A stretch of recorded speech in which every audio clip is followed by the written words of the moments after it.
25 ఏళ్ళకే పెళ్లి చేయాలని రూల్ ఉన్నదా వదినా?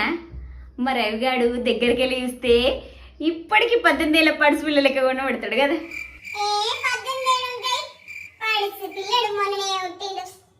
వదినా నేను అబద్ధం ఆడ, మా ఓడికి 30 ఉంటాయి. అట్లా చూసుకుంటే నువ్వు మూసల్లానివి.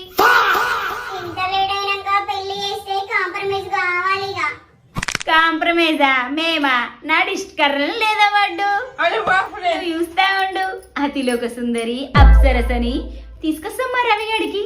నువ్వే అంటావు వదినా ఇంత మంచి అమ్మాయిని ఏడికెళ్ళి తెచ్చినావని. ఏంది ఏంది ఏమంటున్నావు? అబ్బా కరెక్ట్ చెప్పినావు వదినా. ఇక పెళ్లి 25 లక్షల ప్యాకేజ్ ఉన్నప్పుడు చేసినాం, ఇక పిల్లల్ని 50 లక్షలు ఉన్నప్పుడు కర్ర రవి అంతే కదా. సిగ్గు మా వాడికి బాగా.